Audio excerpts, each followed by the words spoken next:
and then Jeff tried to make it about himself and inserted himself. And we really didn't see much of Andrade until episode 3.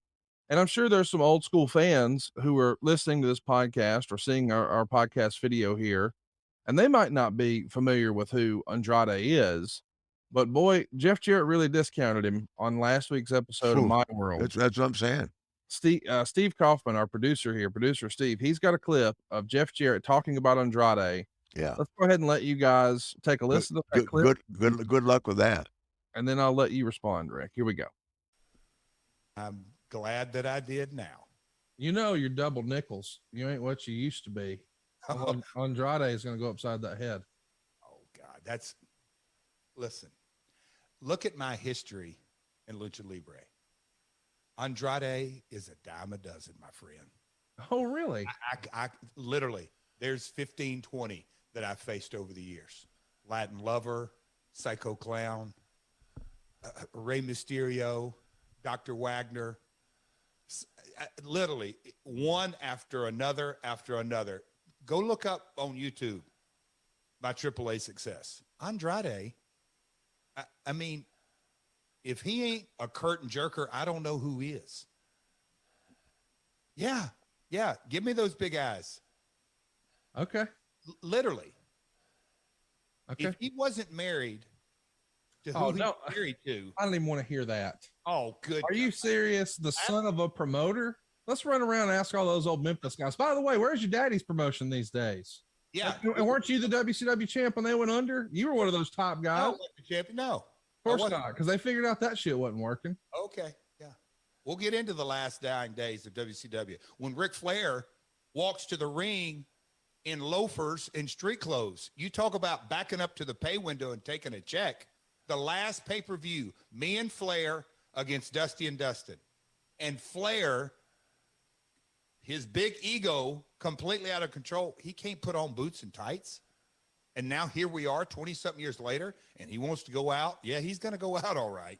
It's kind of cute that you're critical of him now after you've been on this podcast for a year and a half saying, oh, I was a horseman. Oh, that's BS. I played along with y'all silliness. I mean, how much longer do we go on with Los Cuatros Caballeros and this and that, playing around with silly games? I guess the game's end so funny in that parking lot when Rick's screaming like on his back like a turtle, and then all of a sudden, Conrad, go back and watch. He slighted me at the press conference, and backstage, you heard him. Oh, I got 2 tickets here. He couldn't wait to get on stage to do that. He couldn't wait to get out there with Mike Keith and, hey, yeah, drawing money in Nashville. Here's 2 tickets for you and your old man. I'll teach you guys how to draw money. Are you kidding me, Conrad? It's one thing to do it backstage and have fun with it. He goes and has Silva make up these 2 tickets. Come on, dude. Do you really think that was right? Seriously. Now, and just answer that. Let's answer that. So you're saying if somebody slights you, it's okay to stab them in the head. I just want to make sure. It's one thing to piggyback his success, dream to wear his belt and be in his faction and steal his finishing move and his strut. So there you go.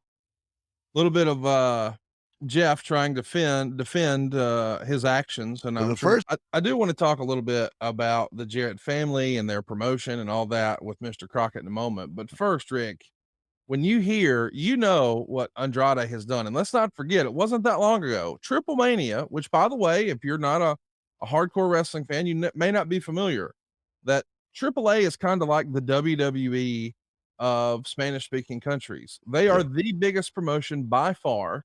And instead of a WrestleMania, they have a Triple Mania. And it wasn't that long ago, there was a Triple Mania with Kenny Omega defending his mega championship against Andrade. And at the time, boy, everybody thought Kenny Omega was the very best wrestler in the world. And he found out all there was about Andrade that day. And you were there. Yeah. It was spectacular.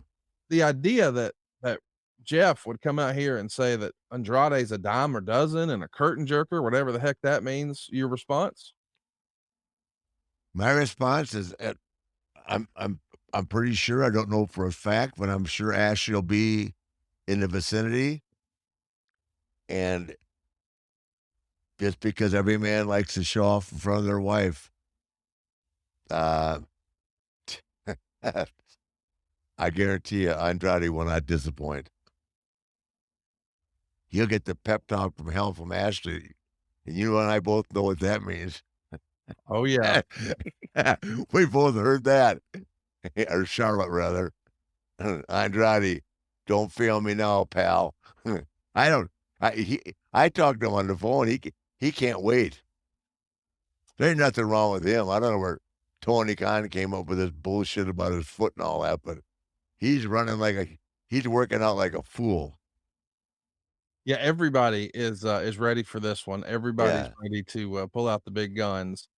Mr. Crockett, I want your take. Every day that Jarrett's on TV or dicking around over there in Orlando at NXT or whatever he does is another day of training that I'm getting in.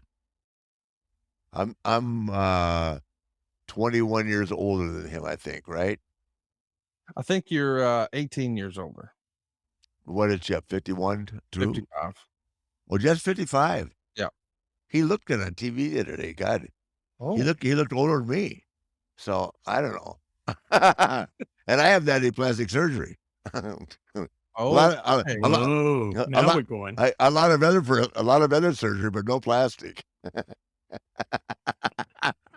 so Mr. Crockett, you were there in the dying days of WCW. Yes. You see Jeff Jarrett up close, and he had some interactions with Rick. What was your impression of Jeff Jarrett, the performer? Before we go though, Rick, I do want to play one more clip, and I can't believe that she has somehow inserted herself. I guess Jeff has rubbed off on her in more than one way. She's got some comments about Andrade. She says she doesn't know who the hell he was. Let's take a listen to Karen Jarrett here. I got to bring up Andrade. You've recently gone on record to say that he's not even a main event star. What's the deal with that? Are you not watching wrestling? I mean, have you not seen the guy? Okay, we've been to Mexico how many times? For 20 years. For 20 years. Yes. I've got a 15-year-old son in this house that watches wrestling. I didn't know who the hell he was. And Jeff said, Charlotte's husband. It's Charlotte's husband. Oh, Charlotte's. I didn't even know who he was.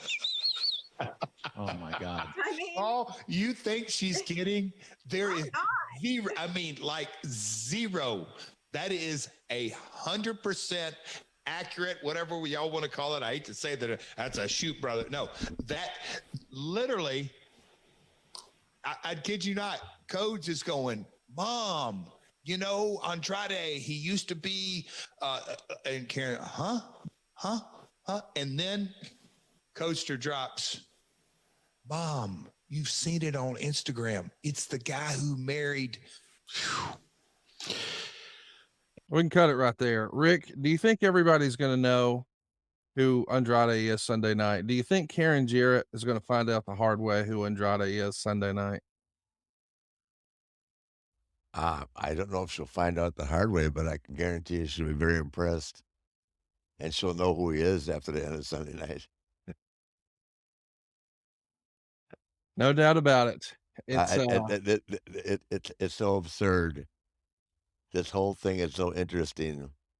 Like, it kind of like if you're working in Tennessee territory, you want to forget about the reality of the wrestling business.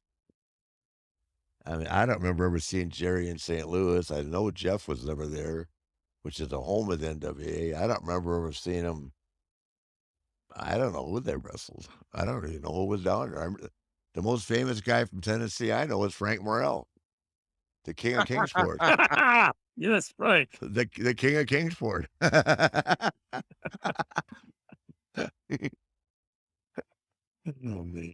Well, it's going to be. It's sad. It's sad. Yeah, if it weren't so sad, you could really laugh at it. But they're sad. I mean, yeah, it's okay. Hey, it all gets resolved. It all gets resolved one way or another. Yes, it does. Sunday night, 5 days. This Sunday night, as you're listening to this, it's just a handful of days away. This Sunday night, the Von Erichs, that's right, Marshall and Ross Von Erich, Kevin Von Erich's son, will be there to take on the Briscoes, who just main evented the Ring of Honor pay-per-view. Hey, can I tell you something? Yes, sir. I'd much rather be wrestling Jarrett and Andrade and Lethal than wrestling Kevin Von Erich again for an hour in the bare feet. You're talking about them stiff feet, man. Wait till I see Kevin. Christ, he used to kill me.